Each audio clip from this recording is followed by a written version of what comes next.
नमस्कार दोस्तों, आज बात करने वाले हैं इनकम फ्रॉम हाउस प्रॉपर्टी। दोस्तों, आईटीआर फाइल करते वक्त, इनकम टैक्स की रिटर्न को फाइल करते वक्त कैसे आपको इनकम फ्रॉम हाउस प्रॉपर्टी से कैलकुलेट करनी है इनकम और कैसे आपको यहाँ पे डिडक्शन मिलेगा। तो आज मैं बताने वाला हूँ कंप्यूटेशन और डिडक्शन दोनों ही। जब आप आईटीआर फाइल करेंगे और अगर आपकी इनकम हाउस प्रॉपर्टी से है तो कैसे यहाँ पे कंप्यूटेशन या डिडक्शन लेंगे, इसको समझने के लिए बने रहे मेरे साथ और वीडियो के एंड तक। तो दोस्तों, बात करते हैं इनकम फ्रॉम हाउस प्रॉपर्टी। सबसे पहले बात करते हैं कौन सा सेक्शन है जो चार्जिंग के लिए बोलता है। इसका चार्जिंग सेक्शन समझते हैं। Income from house property taxable होगी जब ये फॉलोइंग कंडीशन सेटिस्फाइड होंगे। कौन कौन से कंडीशन है? पहला कि जो हाउस प्रॉपर्टी होनी चाहिए वो कोई भी बिल्डिंग हो या लैंड अपर टेनेंट का मतलब हो गया कि भूमि से जुड़ा हुआ कोई भी मकान, भवन, घर, ये सब चीज। ठीक है। दूसरी कंडीशन ये है कि उस हाउस प्रॉपर्टी का जो टैक्स पेयर है वो ऑनर होना चाहिए। तीसरी कंडीशन ये है कि वो हाउस प्रॉपर्टी बिजनेस पर्पस या प्रोफेशन के पर्पस के लिए यूज नहीं होनी चाहिए टैक्स पेयर के द्वारा। ठीक है। ये तीनों कंडीशन सेटिस्फाइड होती है तो जो भी वहाँ पे टैक्सेबल इनकम अर्न होगी या वहाँ पे जो भी इनकम अर्न होगी वो टैक्सेबल मानी जाएगी हाउस प्रॉपर्टी इनकम के अंदर। अब बात करते हैं कंप्यूटेशन, कैसे कैलकुलेट किया जाएगा यहाँ पे हाउस प्रॉपर्टी से इनकम। तो ग्रोज एनुअल वैल्यू, जो भी ग्रोज एनुअल वैल्यू रिसीव हुई, ठीक है, जो भी ग्रोज अमाउंट आपको रिसीव हुआ उसमें लेस किया जाएगा म्यूनसिपल टैक्सेस को। फिर उसके बाद नेट एनुअल वैल्यू निकलेगी, उसमें आपको 30% का डिडक्शंस मिल जाता है। और जो भी आप बोरो करते हैं लोन, उसका इंटरेस्ट का आपको यहाँ पे रिडक्शन मिल जाता है। फिर वहाँ से आपकी नेट इनकम निकलती है हाउस प्रॉपर्टी से। स्टैंडर्ड डिडक्शन सेक्शन 24A के अंदर और इंटरेस्ट का जो डिडक्शन है वो 24B के अंदर आपको मिलता है। मान के चलिए कि 100 रुपये आपकी यहाँ पे ग्रोज अमाउंट है जो आपने हाउस प्रॉपर्टी से अर्न किया, जैसे कि रेंट रिसीव कर लिया, उसमें से टैक्सेस भी हैं तो 20 रुपये का जो टैक्स है वो आपने लेस कर दिया तो टोटल 80 रुपये बच गए। ठीक है। 80 रुपये ये आपकी नेट एनुअल वैल्यू आ गई। इसमें आपको 30% तक का डिडक्शन मिल जाएगा। तो इसका अगर 30% निकाले तो 24 रुपये का आपको स्टैंडर्ड डिडक्शन मिल गया। ठीक है दोस्तों। उसके बाद मतलब लोन लिया होगा, लोन पे अगर आप इंटरेस्ट पे कर रहे हैं, जो आपने कैपिटल बोरो किया है उसके ऊपर इंटरेस्ट जो पे कर रहे हैं हाउस प्रॉपर्टी को बनाने के लिए या हाउस प्रॉपर्टी कंस्ट्रक्शन के लिए, जो भी आपने लोन लिया है हाउस प्रॉपर्टी के रिस्पेक्ट में जो लोन लिया गया उसका इंटरेस्ट जो है उसका आपको डिडक्शन मिल जाता है। लेकिन इंटरेस्ट की लिमिट वो मैं आपको आगे बताऊंगा। तो जो भी इंटरेस्ट होगा, मान के चलिए कि 10 रुपये का इंटरेस्ट है तो जो नेट टोटल इनकम निकलेगी 80 में से 24 और 10 माइनस हो जाएंगे, 80 में से 34 रुपये माइनस हो जाएंगे। तो 46 रुपीज़ जो है यहाँ पे आपकी इनकम फ्रॉम हाउस प्रॉपर्टी से निकलेगी। अभी हम बात करते हैं ग्रोज एनुअल वैल्यू किसको कहा जाएगा। देखो, ग्रोज एनुअल वैल्यू का मतलब हो गया जो एक्सेप्टेड रेंट है वो आपकी मानी जाएगी। ठीक है। लेकिन जो एक्सेप्टेड रेंट होनी चाहिए जो वो म्युनिसिपल वैल्यूएशन से हायर होनी चाहिए या फिर जो फेयर रेंट है उससे हायर होनी चाहिए। मैक्सिमम कितनी होगी? जो स्टैंडर्ड रेंट है उसके हिसाब से, या फिर जो एक्चुअली में रेंट रिसीव किया गया वो ग्रोज एनुअल वैल्यू में कैलकुलेट किया जाएगा। ठीक है।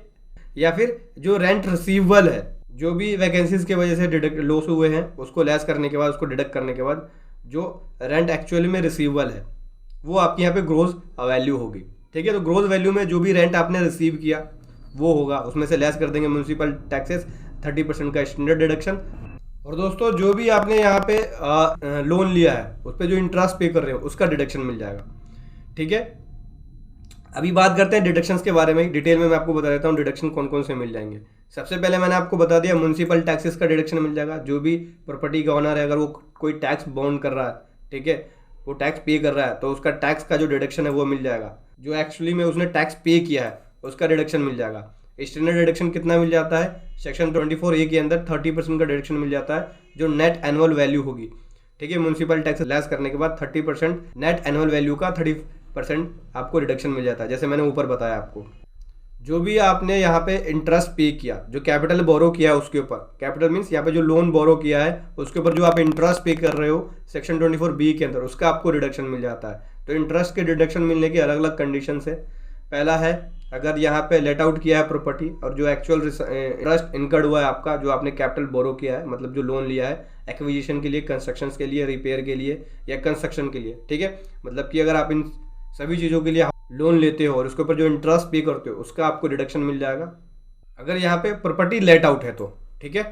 और अगर प्रॉपर्टी सेल्फ ऑक्युपाइड है उस केस में रेजिडेंशियल हाउस प्रॉपर्टी का जो इंटरेस्ट होगा, अगर आपने कैपिटल बोरो किया मतलब कि लोन लिया है, ठीक है, एक्विजिशंस के लिए या हाउस कंस्ट्रक्शन के लिए हाउस प्रॉपर्टी का, तो उस केस में जो डिडक्शन अलाउ है वो अप टू 2 लाख रुपीज़ तक है। ठीक है, अगर यहाँ पे जो लोन लिया गया है वो 1 अप्रैल 1999 के बाद लिया गया है, और जो एक्विजिशन है या कंस्ट्रक्शन जो है हाउस प्रॉपर्टी का वो विद इन 5 ईयर के अंदर कंप्लीट हो गया है, तो 2 लाख रुपीज़ तक का इंटरेस्ट का डिडक्शन मिल जाएगा। देखो अगर लेट आउट किया गया है, ठीक है, लेट आउट का मतलब हो गया आपने रेंट पे दिया हुआ है, तो उस पर अगर आप हाउस प्रॉपर्टी के कंस्ट्रक्शंस के लिए, एक्विजिशंस के लिए, रिपेयर के लिए, कंस्ट्रक्शंस के लिए जो भी इंटरेस्ट इनकर्ड करोगे उसका आपको पूरा डिडक्शन मिल जाएगा। ठीक है, अगर सेल्फ ऑक्युपाइड हाउस प्रॉपर्टी है तो उस केस में 2 लाख रुपीज़ तक का इंटरेस्ट का आपको डिडक्शन मिल जाता है, अगर आप कंस्ट्रक्शंस या रिपेयर्स या एक्विजिशंस के लिए हाउस प्रॉपर्टी के लिए लोन लेते हो तो। लेकिन इस तरह की एक्विजिशन कंस्ट्रक्शन जो है हाउस प्रॉपर्टी की विद इन 5 ईयर के अंदर कंप्लीट हो जानी चाहिए। अब बात करते हैं, अगर यहाँ पे self occupied residential house property है, इंटरेस्ट इनकर्ड किया गया है, मतलब इनका इंटरेस्ट जो है वो पे किया गया है लोन के ऊपर रिकंस्ट्रक्शन के लिए, रिपेयर के लिए या रिन्यूअल के लिए हाउस प्रॉपर्टी का, तो उस केस में जो डिडक्शन है वो 30,000 तक का मिल जाता है। जो भी इंटरेस्ट होगा उसका 30,000 तक का आपको डिडक्शन मिल जाता है, अगर यहाँ पे रिकंस्ट्रक्शन, रिपेयर, रिनोवेशन या रिन्यूअल्स के लिए यहाँ पे लोन लिया गया हाउस प्रॉपर्टी के लिए। अब दोस्तों बात करते हैं, एक डिडक्शन और है, इंटरेस्ट का मिल जाता है अगर हाउस लोन लिया गया है सेक्शन 80EE के हिसाब से, मतलब कि डिडक्शन इसके अंदर आपको 50,000 रुपये तक का मिलता है, अलाउ है इंडिविजुअल्स के लिए केवल ये इंटरेस्ट जो भी पे करेगा हाउस लोन जो लिया गया उसके ऊपर। लेकिन कुछ कंडीशन है, ये कंडीशन सेटिस्फाइड होगा तब उनको यहाँ पे 50,000 तक का डिडक्शन मिल जाएगा। पहला जो लोन होना चाहिए फाइनेंशियल इंस्टीट्यूशन के द्वारा होना चाहिए फाइनेंशियल ईयर 16-17 के अंदर। ठीक है, दूसरा जो लोन का अमाउंट है यानी सेक्शन अमाउंट है वो 35 लाख से एक्सीड ना हो, रेजिडेंशियल हाउस प्रॉपर्टी की वैल्यू 50 लाख से ज़्यादा ना हो।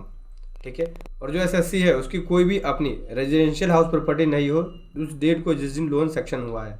उसके बाद जो डिडक्शन है वो अलाउ हो जाएगा इस सेक्शन के अंदर, लेकिन इसके अलावा कोई और डिडक्शन जो है इस इंटरेस्ट का वो किसी दूसरे प्रोविज़न में अलाउ नहीं होगा। ठीक है,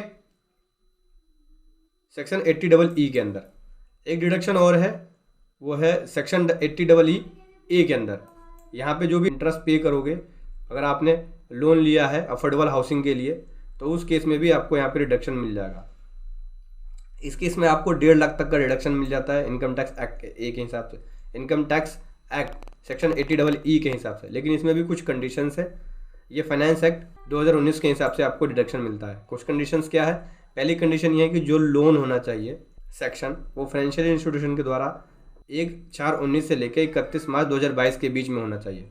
और दोस्तों जो रेजिडेंशियल हाउस प्रॉपर्टी की वैल्यू है, ठीक है, स्टैम्प ड्यूटी के हिसाब से वो 45 लाख से ज़्यादा नहीं होनी चाहिए।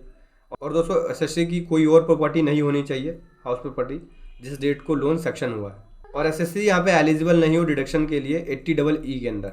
ठीक है, जो ऊपर सेक्शन बताया मैंने आपको, इस सेक्शन में वो एलिजिबल नहीं हो डिडक्शन के लिए, मतलब पहले से किसी और इंटरेस्ट के लिए एलिजिबल नहीं हो डिडक्शन के लिए। मान लो इसमें एलिजिबल है डिडक्शन के लिए तो नीचे वाला नहीं मिलेगा। तो ये बोल रहे हैं कि ऊपर वाला जो सेक्शन है 80EE इसमें एलिजिबल नहीं हो डिडक्शंस के लिए, तो उस केस में 80EE के हिसाब से 1.5 लाख रुपए तक का यहाँ पे इनको डिडक्शंस मिल जाता है। ये डिडक्शन जो अवेलेबल होगा वो असेसमेंट ईयर 2021 के लिए अवेलेबल होगा। तो समझ गए दोस्तों, ऐसे आपको हाउस प्रॉपर्टी के अंदर कैलकुलेशन करनी है इनकम फ्रॉम हाउस प्रॉपर्टी से। वीडियो कैसे लगी जरूर बताएं। Thank you so much. जय हिंद, वंदे मातरम।